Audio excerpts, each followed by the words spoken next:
Welcome to Life Planning 101, brought to you by Kennedy Financial Services of Eastland. Tune in every Monday morning at 8:30 on KATX and again on Saturday morning at 9 a.m. on KATX and KWBY as Angela Robinson joins Stace Gaddy to share important financial information to help you live life on purpose. Insurance, investments, estate and tax planning, and much more. All covered now on Life Planning 101. Good morning, good morning, good morning. Welcome to the program. Love this segment each and every Monday morning.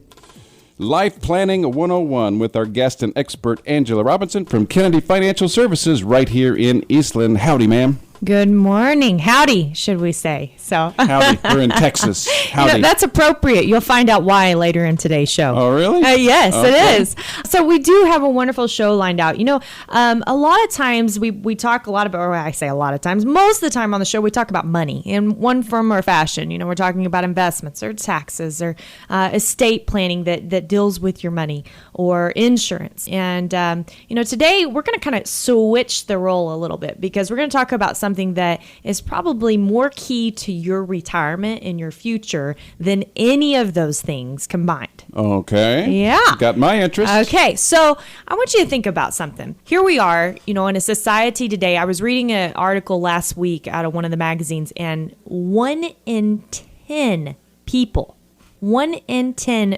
are expected to be age 100. Wow. Think about that. That's a big change. That is a huge change, Yeah. okay? So I want you to roll back because, we're not talking money. And I know that's probably where everybody's mind goes is money or health or those types of things. But I want you to roll back and I want you to say that you're 65 years old. It's the first day of the rest of your life. And you might be not the 1 in 10 that makes it to 100, but what if you make it to 90? Think about how long that is. That's a long time. That is a long time. That's 25 years. And so we think about retirement and we think about relaxation.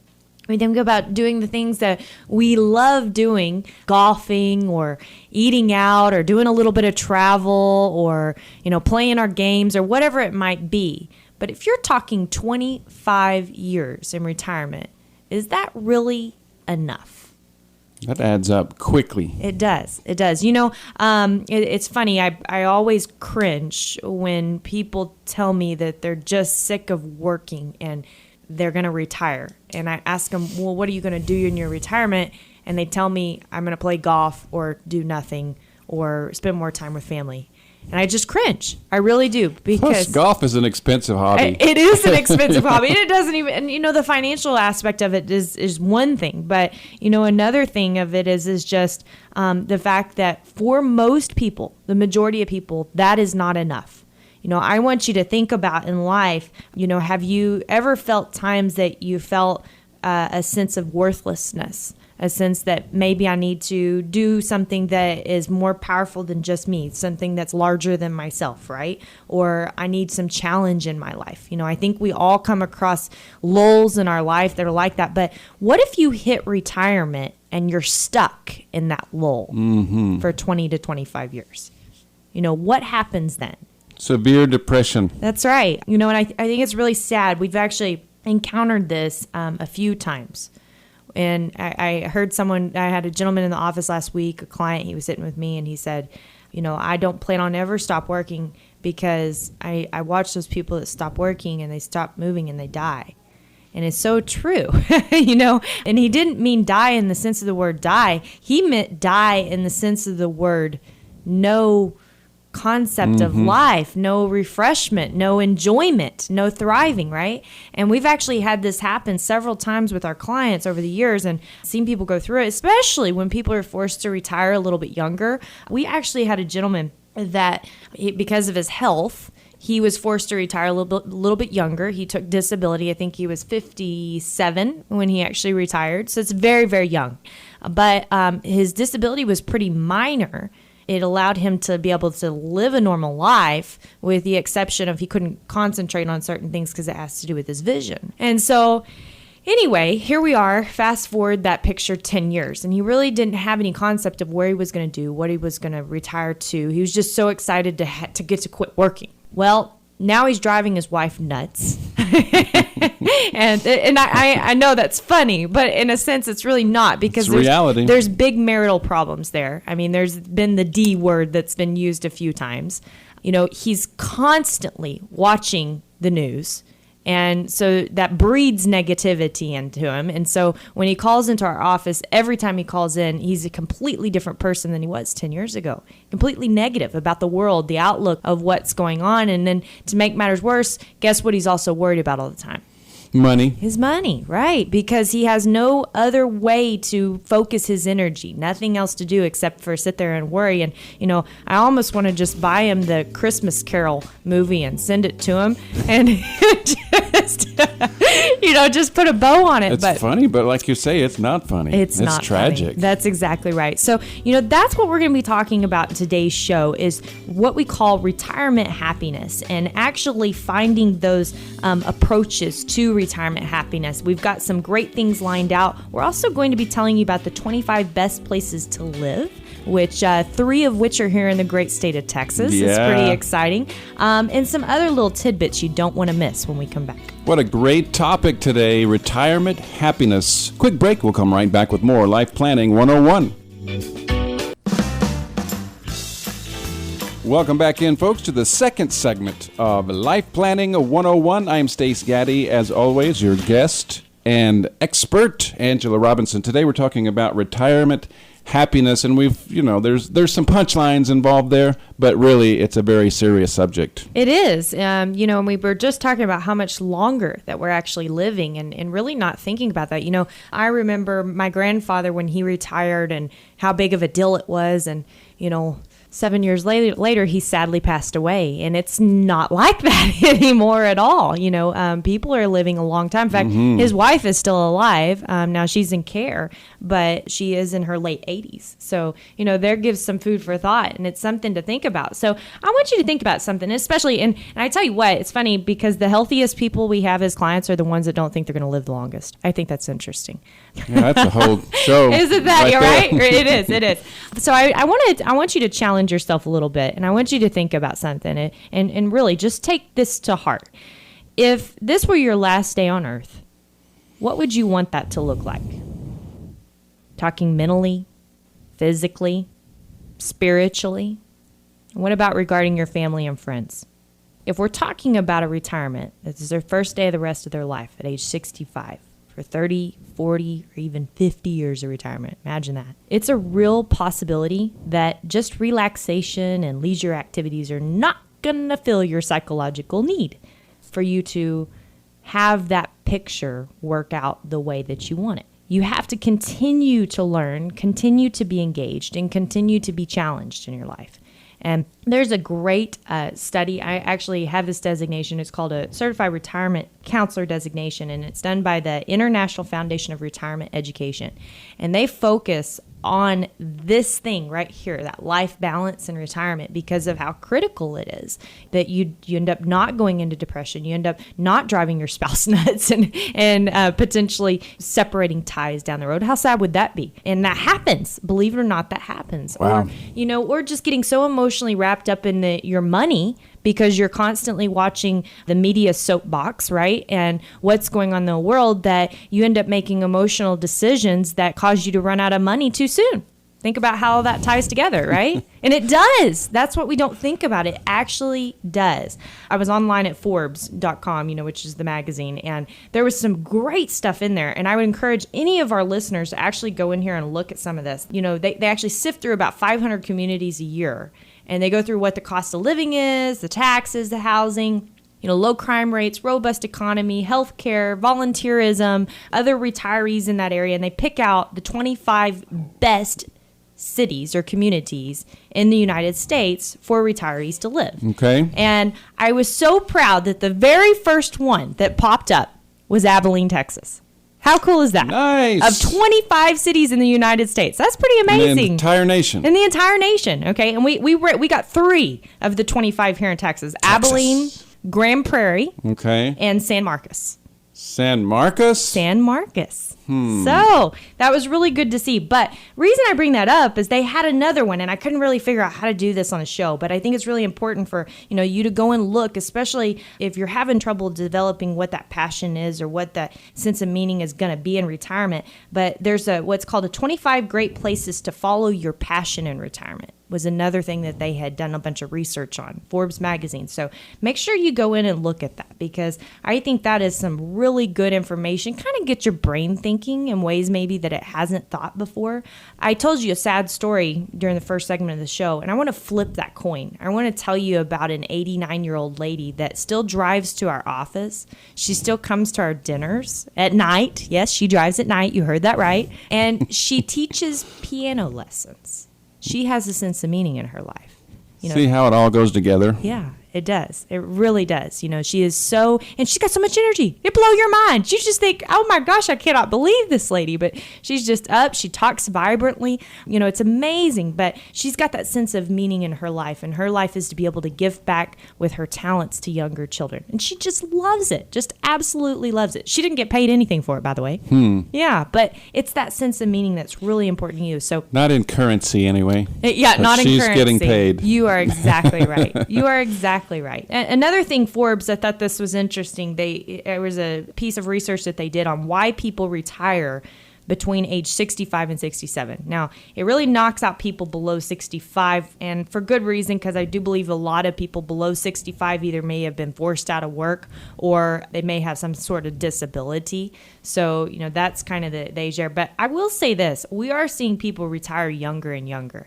Lots of people last year in our database retired at age 59. I thought, what is this, the new retiree age? They were all picking 59. 59 is the new 65. I know. What is this about, right? But if you're retiring at 59, gosh, that's 6 more years if you want to think about it. So anyway, but they said, why do people retire between age 65 and 67? And I thought this was interesting because it made up 69% of people between these two things, because they had activities they wanted to spend more time doing, or they wanted more time with family. Those are two really great reasons. My question would be to them is, on those activities that you want more time doing or the more time with family, what happens when you're no longer able to do those things? Yeah, how much does it cost? That's a great question, too, especially when it comes to family. We always think about golf, but with family, it's probably more expensive.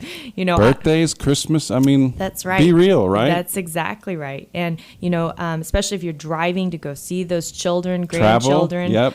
And good Lord, I've got some grandparents for our kids, so I know how much they spoil them. Every time they go to Walmart, something falls in the basket. So you can't say you don't spend more money on your grandkids. It's inevitable. It's going to happen. So when we come back, we're going to talk about, I've got some great little worksheets. So during the break, if you can, grab a pen and a piece of paper. If you're driving, don't worry. You can follow us on KATXradio.com, KWBYradio.com. And this is also archived in the articles called Retirement Happiness. But there is a great little worksheet that we're going to go through to get your mind working toward your retirement being successful for life. When we come back, more Life Planning 101.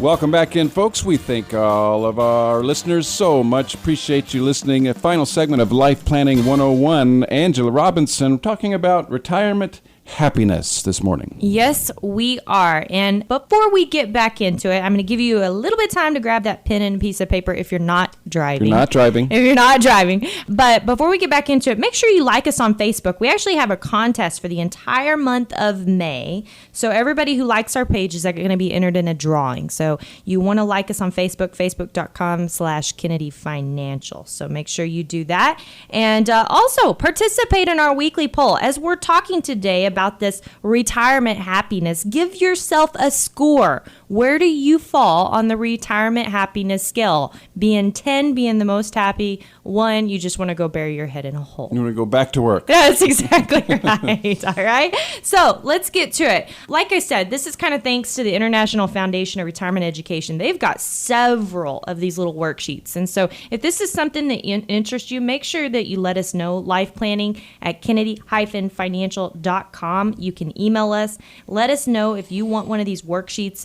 And of course, you can always go back and revisit this article. It's going to be archived on at katxradio.com, kwbyradio.com. And if you email us, you can be added to our weekly Life Lessons, which is our newsletter that goes out every week and talks about has the show on there, the content for the show, as well as market commentary, some financial tidbits, insurance tidbits, and whatnot. So really good information. But if you've grabbed that pen and a piece of paper, what we're going to do is we're actually going to talk about 3 different things. We're going to talk about pleasure, engagement, and meaning.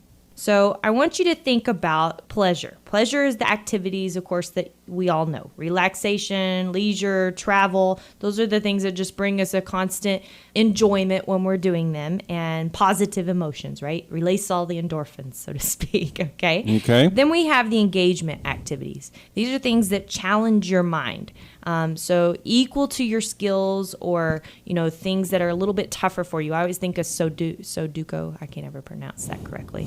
I love doing Sudoku because it actually engages challenges me. your brain. It challenges my brain. That's really good. Actually, my work challenges my brain every day. I feel like I go home and I just am just overloaded because of all the engagement that happens in the day. And then meaning. So this is the thing that, relates to some type of personal achievement, that larger than myself piece, right? What am I going to do to bring meaning and purpose? What is my purpose in life, and how am I going to fulfill that? And just because you've retired doesn't mean that should stop. In fact, for some people, that's when it starts. So I think that's really important to look at that. So there's some definitions for you. And here's what I want you to think about. I want you to go through each of these. Let's start with pleasure. What do you use the most when it comes to pleasure? Is it golfing? Is it exercise? Is it going on a walk with friends? Is it cooking? Is it dining out, wining out? What is that? What is that pleasure activity that you use the most of? And then what do you use the least that you wish you could use or you should be using? And then go through engagement. What are you using the most of? And what you're going to find is there's probably one of the 3 of these, if you're already retired, that you're not doing any of, and you have a hard time answering at all. And that's most people. Don't want you to feel guilty about that. That's normal. That is normal. And, really, and Stace, I know, we work, we're busy, we've got life that just constantly goes. And if we don't pause to refocus on these 3 things while we're working, they can get lost in the shuffle too. It's very important that we're always focused on what are we doing to have pleasure, engagement, and meaning in our life. So the next thing is to determine what you can do now that would include all 3 of these approaches. Okay, so if you'll take that piece of paper, and I want you to draw a line straight down the middle, and I want you to write pre-retirement on one side, and I want you to write post-retirement on another side. Okay, and under that pre-retirement, go ahead, list all the activities that you did that fulfilled these pleasure, engagement, meaning activities. Fill them out. And under post-retirement, whether you're retired or not, whether you're going to be retired, write down what are the things that are going to fill these things or do fill these things after the fact. And it seems like a very simple exercise, but it's one of those exercises that when you get through it, you're going to realize, oh man, I need to be doing something there. Eye-opener. Right. It is a very big eye-opener. So I encourage you to spend some time with that. And again, you can go on and see this or email us for this worksheet. We've got this and dozens of others. One of my favorite worksheets actually goes through a deal that says, okay, so how are you going to refill your social engagement that you had at work? Okay, because that's something we often don't think about.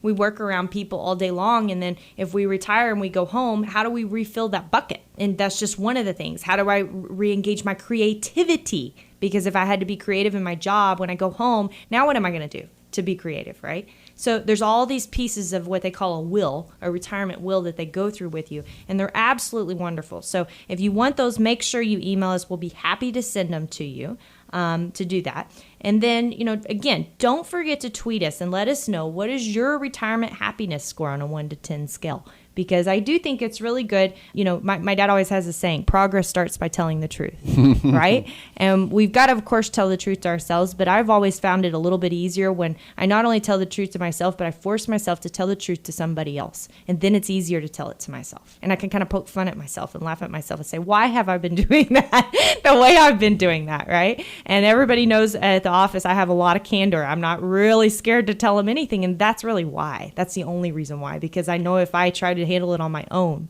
and I don't tell anyone else what the truth is about my situation, then I won't change that situation. I'll keep lying to myself. We're all guilty of that. Mm-hmm. Yeah. So I think that's really, really important to be able to look at that. While we're up at this, kind of going back to our Forbes thing, I think this was really interesting. There was, like I said, this was a font of information this morning. I got so much out of Forbes. This was really cool. There was a lady that was actually the quote of the day for Forbes, and I thought, man, doesn't this fit perfectly with the show? And her name is Isabella Boylston, and she said, you always have to put out to the universe what your dream is. That is in part in how they become realized. Okay, so you've got to put it out there, because if you never put it out there, then what ends up happening? And I can't tell you how many times, and even people that are very close to me in my life, family, and I can't tell you how many times when it's like they turn 60 and they just say, I'm too old. They're not too old. You're not too old. Especially if you're going to live to 110. That's exactly right. I mean, if you worked with as many people as we do and see them in action. I mean, we have a gentleman this year just celebrated his 80th birthday. He goes everywhere, does everything. I mean, good Lord, the guy is more active, I think, than I am. So, I think that's really important. Just don't forget where you are in life, meaning that today is the first day of the rest of your life. And how long is that going to be? And what are you going to do to fulfill yourself between now and in the end? That is great inspiration this morning. And it highlights the fact that Life Planning 101 is life planning. I think you barely talked about money, finances today. That's the difference between Kennedy Financial and other services, isn't it? The main difference. That's exactly right, because it's all about life. Money's just the tool. We have to remember that, not be a slave to our money, right? Oh, yeah. Absolutely. So with that, I'm inspired. How about you folks? Let's get out there and get after it. Good. You're not too old. You're not too old. Well, with that, I hope everyone has a great week. God bless, and thank you for listening to our show. My name is Angela Robinson with Kennedy Financial Services, and this is Life Planning 101. Fantastic program and information today, Angela. Thank you. On behalf of all of our listeners, thank you very much. Absolutely. Tune in again next time, folks, for more Life Planning 101. Thank you for joining us for Life Planning 101, brought to you by Kennedy Financial Services of Eastland. Tune in every Monday morning at 8:30 on KATX and again on Saturday morning at 9 o'clock on KATX and KWBY for more Life Planning 101. Securities and investment advisory services offered through VSR Financial Services Incorporated, a registered investment advisor and member of FINRA SIPC. Kennedy Financial Services is not owned or controlled by VSR Financial Services Incorporated.